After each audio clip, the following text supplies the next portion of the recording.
thank you to DJ Zeke and Swift Studios for getting us on our feet during that last break. A reminder, before we start the session, please use one admin questions to ask any questions that you have throughout the session. We are entering our final breakout session of the day with Tonya Fairley. Tonya is a certified trichologist, cosmetologist, and naturopathic wellness coach, a Pasadena, California native, and owner of the T.S. Fairley Hair Restoration Center and Training Academy, Strandz on Grand, Strandz Hair Studio, and a former educator for L'Oreal Professional. Her focus is identifying hair loss behind the chair, scalp diseases, and product knowledge. Her goal is to help men and women sustain what they have and lead them to restore what they've lost. Please welcome Tonya Fairley. Well, hello there. Thank you. Welcome, everyone. I love Jazz's intros. She makes me sound like somebody very important. Let's see here. I'm having a little. Can I get a thumbs up if you guys can hear me okay, somebody? We can hear you, Tonya. We can hear you. Thank you, because keep getting this notification that my mic is not working well. All right, so we're here today. Again, like she said, I'm Tonya Fairley, and I've been a part of the Bench to Community all year. It's been a wonderful, wonderful ride. I appreciate this opportunity that Dr. Tete has allowed me to be a part of this, and I appreciate every one of you that are here today. One of the things that we've been talking about all year is basically, talking about the products that affect women and cancer, and giving more knowledge and hopefully helping you decide on when it comes to product choices. But the other thing that we have to talk about too is my subject today is recycling the Black dollar, keeping the Black dollar in our community. And as often as we talk about what does that mean, it doesn't mean that if we say that a company is Black owned, that it's not good or it's not there to help service anyone else. But basically what it says is that we as a community, we can work hard to recycle our Black dollars and to help build up those businesses that will allow for more Black businesses, small Black businesses to flourish. What happens oftentimes is that we'll get, it's like that syndrome of, do you really want to try something new no matter what? And what I found over the years and being my 30 plus years of an entrepreneur is that if you don't know something, you have to ask. What I mean by that is take a look at, we're going to talk about the product industry. There are a lot of people who you support a lot of different product brands. There's a lot of product brands out there. But what a lot of people don't realize is that just because something is made for Black or Latino hair does not mean that that company is actually owned by a Black or Latino person. And research makes a big difference. And when you do your research and find out that these products that are solicited to us aren't made by us, then not to say that is not a good product, but it should create pause and say, wait, what can I do to help support our community to build and bring in some of these dollars? I remember when I first started in the hair industry, it started a long time ago. I remember that I actually couldn't get Black people to come sit in my chair. I know that sounds funny. One of the largest reasons is because I got my training from a Chinese salon. So I didn't grow up in your typical Black salon arena, as they say. So when it came down to, someone asking, can you do a press and curl? Can you do this? Oftentimes I got shunned by my own community. Being shunned by your community is one of the hardest feats to get by, right? So not because I was a Black stylist, because as a Black woman and a stylist, it makes me a Black stylist and it puts me in a box. But the overall thought was, wait a minute, where is the support from my community? I may not be for everyone, but I could be for you. And so when you start talking about recycling Black dollars, it's not so much of shunning any other industry or anything else, but it definitely should take pause into why is our community not building? Are you driving, 100 miles away to get something that you could probably find in our journey, in your journey? Part number 2, We talk about recycling Black dollars. I just opened a beauty supply. And what people don't realize is this: when anytime you have a space that carries 90% products that are catered to African American community, most of the time those places are not owned by the African American community. I found out that during this journey, trying to get products for the African American community was not as easy as I thought. On this journey, I found that there was a monopoly on 90% of the product and the things that we use by the Korean market. So went out and I did a survey, and I was asking people in the neighborhood and asking different salons, and the overall response from 97% of the Black-owned beauty supplies, not just in California, but in the US. I interviewed 42 Black-owned beauty supplies. And the overall response was, we got charged more, we had to work harder, and products were not readily available for us. So when you visit an establishment, especially a beauty supply that is owned by a Black person, please understand that we do not get our products for the same price that our Korean neighbors get them for. We actually end up paying, and it may be something slightly small, but because our demand is not as great from us in our community to buy the product from us, we buy in smaller quantities. Guess what happens? We have to pay more. And so anytime we talk about building a community, it starts with us.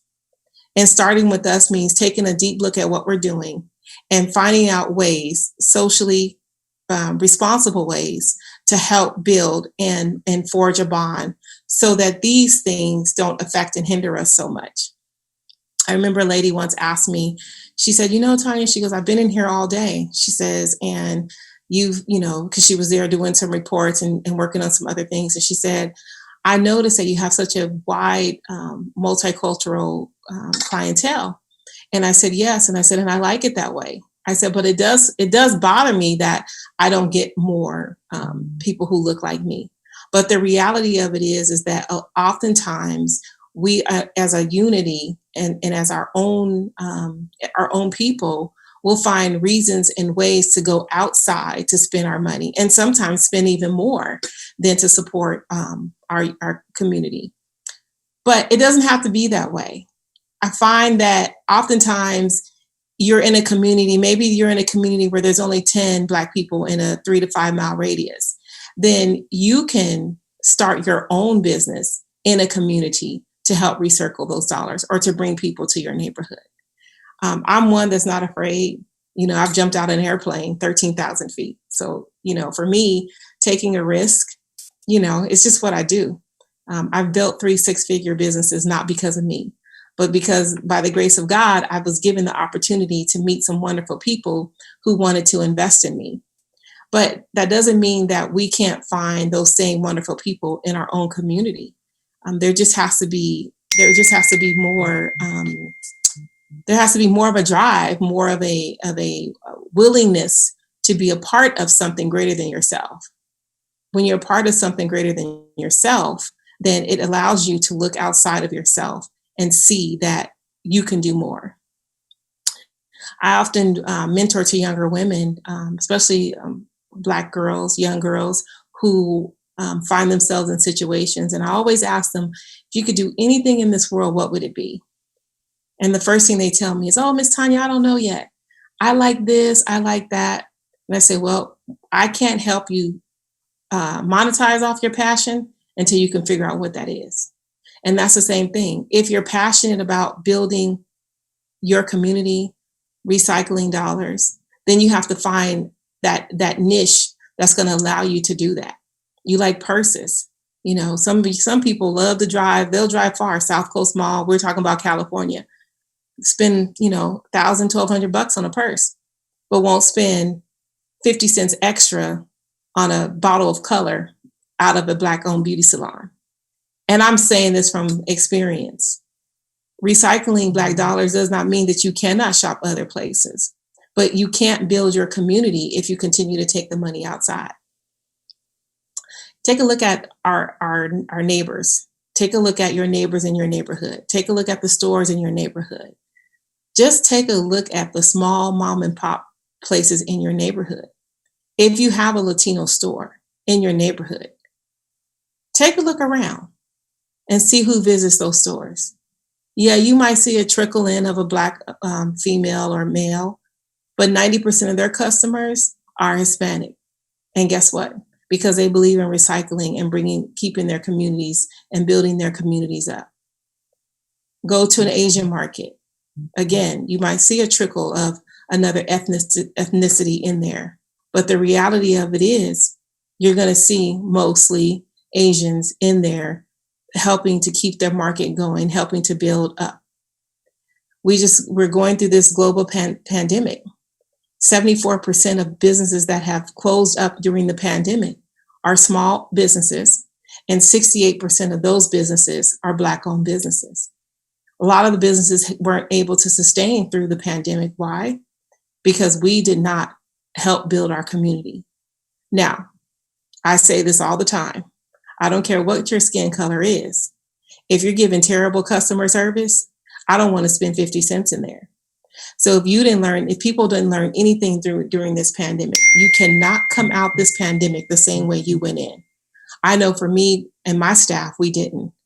We left when COVID first started. We were tired, we were exhausted, we were kind of glad for the little break. But our mindset shifted during COVID. And then as my mindset shifted, I was able to see the difference in when COVID started where I was at, and how I wanted to go back. I shifted a lot of things. I shifted where I bought my bread, where I bought my body lotion, I shifted because I realized that big corporations, they were going to be just fine. When they were handing out money to help small businesses, we got left behind. But the reality of it is that doing your part will help these companies stay in the community and help these companies build so that when another pandemic comes along, they won't be the first ones to shatter.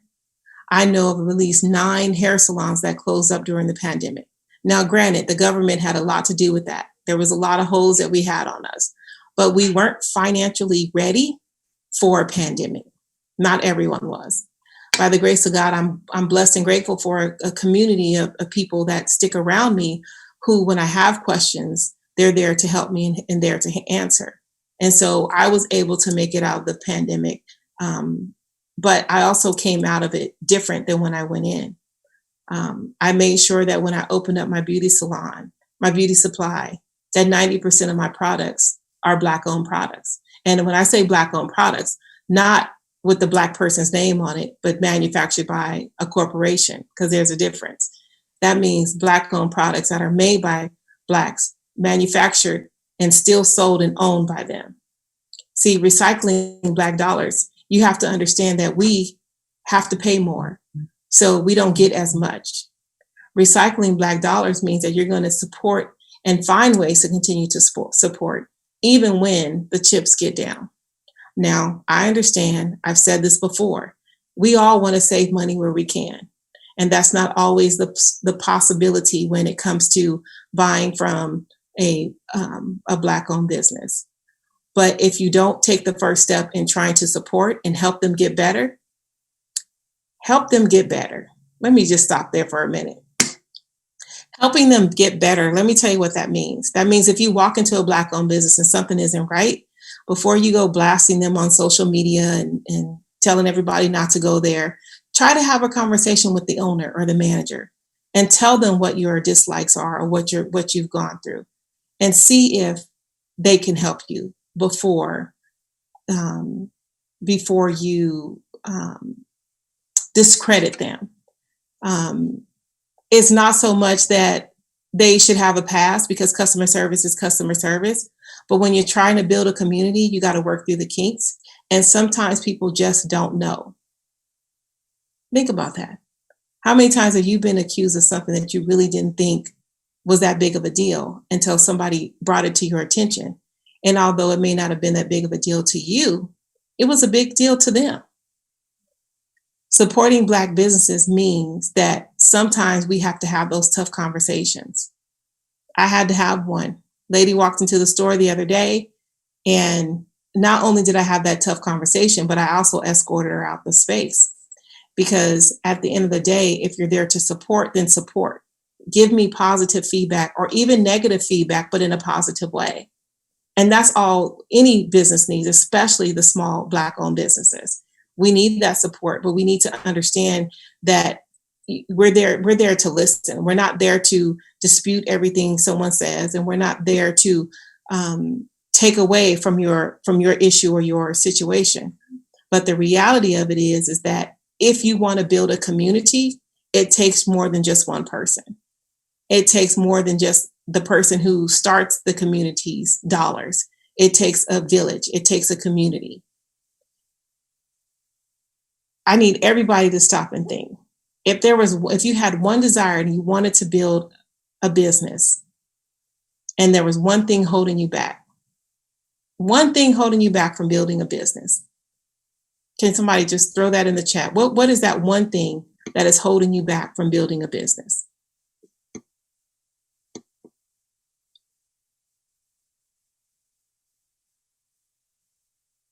Nobody has nothing. Nobody, no, not a one person on this earth. Everybody's right where they want to be. Lack of knowledge. All right. Someone says lack of knowledge. Well, when you're building a business and you have lack of knowledge, guess what? Find it. Don't sit and wait. Don't sit and wait for somebody to give it to you. Guess what? Go find it. Research. Stay up. Money and time. Okay, money, that's all of us. I can open up 100 businesses and still don't have enough money. But money is a key factor, but you have to start somewhere. You have to set yourself up. You have to decide that this is what you want to do. And when you decide that this is what you want to do, you figure out, you write a plan. Lack of confidence, fear.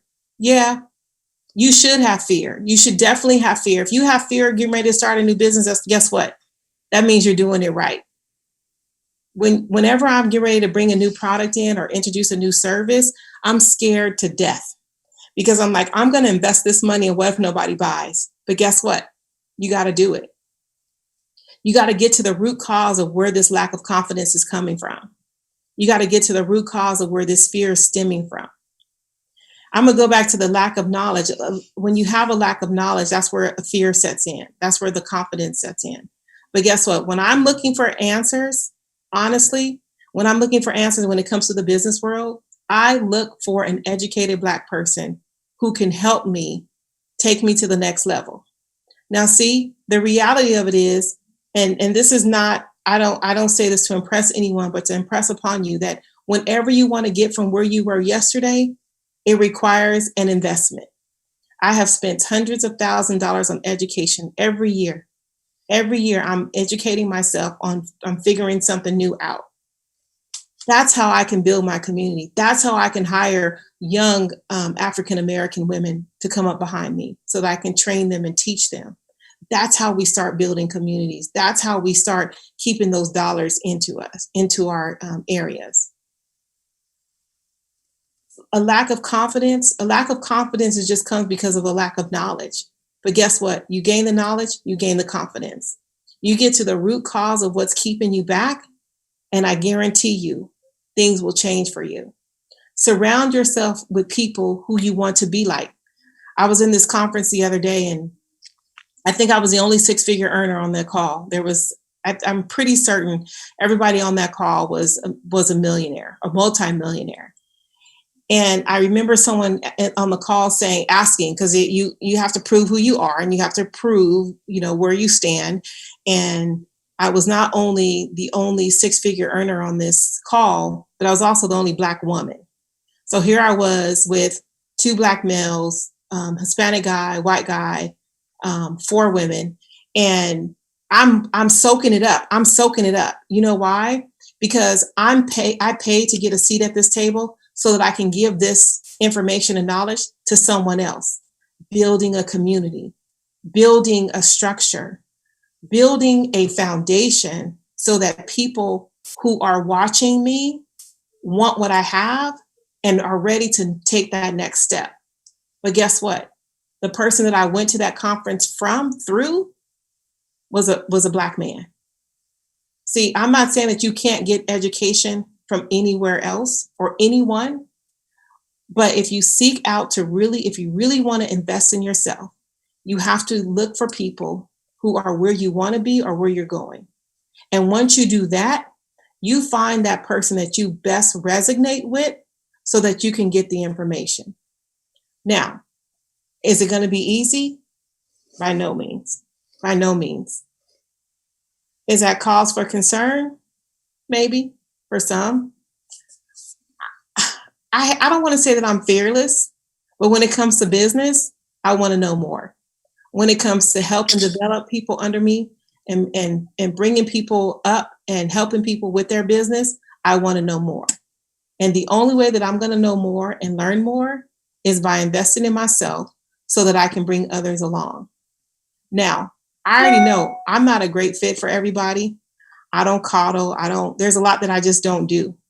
If you're not ready to play and pay, I'm not the person for you.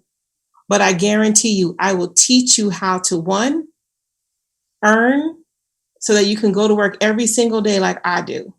I go to work every single day with a smile on my face and ready to go. I don't feel like I actually work. I go to work every day and I play with paint and scissors. That's my son will tell you. If you ask my son, what is it your mom does? He goes, she plays with paint and scissors every day because that's how I feel. But it hasn't always been this way. But I've had to pay. I've had to pay to be in a room with Les Brown. I've had to pay to be in a room with people who were already where I wanted to be. But guess what? By me paying, it has allowed me to bring others up behind me. And many of those have gotten that knowledge without having to bear the expense of what I've had. I'm going to put my information into the chat room. Anybody have any questions so far? Nope, everybody is just like good. I know it's kind of hard after that workout, right? I was over here dancing and sweating and moving and I have a question, Tonya. Yes, who was speaking? Oh, this is Maya. Hi, Maya. Hey. I was wondering, so I can't go out and buy every Black-owned product made. What are some ways, some other ways in addition to purchasing that you can support Black businesses and Black business owners? So the very good question. Thank you so much. One of the biggest ways is, and it's not, I tell people this all the time, it's not always about monetary support. You see a Black-owned business and they have something on their Facebook or Instagram, share it. That's free. We're on our social media all day long, all the time. But I can tell you, even from my own community, I have shared posts from other people and I'll go back the next day and look and I've gotten 0 shares. Just share it. It may not be, see, this is where we have to understand. Every product is not made for you or your type, right? I have curly, kinky hair. I can't pick up something that's for straight hair. But guess what? I know people who can. So they can share, I can share it. And guess what? It can reach other people. That's the single most way to help an you can help any business, but if you really want to help your brothers and sisters get ahead, share. Good question, Maya. Thank you. Anybody else have any questions?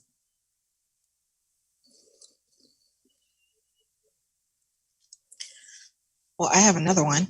Okay. So, you mentioned the products that may look like they're Black owned or may have been started by Black folk, but they're not anymore. Yes. Is there, I know you can go on the website and look, but I don't know. I guess maybe it's just those are easier to find or the convenience of having them in any random store that you can pop into. But what is one way that you can really, I feel like that information is kind of hard to find sometimes. So how can you really figure that out? In the beginning, it used to, but I can tell you now, you can Google it. People think that Shea Moisture and Cantu. I'm gonna name some very familiar ones. Shea Moisture, Cantu, and Carol's Daughters are not Black owned. They're not Black owned, right? The difference is that Carol's Daughter, the original originator of Carol's Daughter, is still involved with the company, but sold out. Not when I say sold out, I don't mean sold out her soul. I mean she made a smart business move to sell her company, stay on as CEO, and still help to develop products. So there's a difference between Black owned and Black curated. Now, Black owned products that are still Black owned and still curated by Black people, curls, Kinky Curly. Even I think I have this up on my webpage. But if you really want Strandz hair, Strandz Unlimited. Hey, Hydro Curls is Black owned, but 97% of my clients are not Black. Imagine that. 97% of my clients are not Black, which is very interesting. Doesn't mean that it's not a good product and not a product for Black hair. It's just that it is what it is, right? But you can definitely, most companies will tell you their sheets are on their website and it'll tell you. Aunt Jackie's another very popular one. Love the product, not Black owned. Hasn't ever been Black owned. They had a Black curator, but not a Black owned product. So if they really want to know, you can take a moment. Google, don't you love Google? It gives you more information than you can possibly hold on to. Any other questions in the last 3 minutes? Okay, so I would address Maya and the concern that you mentioned about the ownership of the company. I think that what we ought to be doing is supporting ideas that come from a point of view where a Black person has sought to introduce something to the world that could be meaningful for Black people, and that support the passions and the interest of people that are gathered around in our living room. So I believe that it doesn't necessarily have to be something where there are funds coming into the pockets of Black people, but I think that there ought to be an intentional effort to procure services and support passions of people that look like the people that we come from. And I think that that's incredibly meaningful to do, because I think that when you do that, you show people that there's possibility, and you also show people that what they have an interest in is possible. Because a lot of times we go to VCs and we say we want to do this kind of business, and people will say, oh, well, that concept just doesn't work. And I think that often we need to be able to at least be able to show that our stories are valuable. There wouldn't be any Soul Train if there wasn't the American Bandstand and Black people being shut out of that lane. So sometimes we are not able to lead the companies, but just sometimes being able to have our voices in the room is important. I think you bring up a very good point. When we talk about VCs, I think that and I've shared this with other business owners, anyone who's looking for funding, looking for VCs, I personally feel that it needs to be companies who understand what you're trying to do. Because when you're looking for funds and dollars, you need to be able to connect with the source of those funds, right? And so for me, I learned a hard lesson. I had a pitch presentation, and the people that were in the room had no idea about beauty products. All they knew was about throwing money at well, guess what? Their passion is not going to meet my passion, and it's going to make it really, really hard to make that transition. But sharing, if you have an event that you're going to, that maybe it's not sponsored by a Black person, but that Black person is speaking, guess what? Sharing that is free. That's going to put the right people in the room to be able to help and support. That was a very good point. Very valid statement. Thank you so much for that. We can't hear you. We can't hear you, Maya. Okay, so real quick before we get booted back to the main stage, someone asked if you know about Miss Jessie. Is that still Black owned? Yes, it is. Miko Brand, okay. From what I know, it still owns Miss Jessie's. Okay. Everyone so much. I appreciate you guys. I think that this has been great. If you have any other questions, my information is in the chat. You can also find me at www.tonyafairley.com. My product, like I said, is Strandz Unlimited. It's Strandz with a Z, unlimited.com. I'm open for any questions that you may have. Thank you so much for supporting Bench to Community and this symposium. Dr. Tete has done an awesome job, and we hope to see you guys again soon.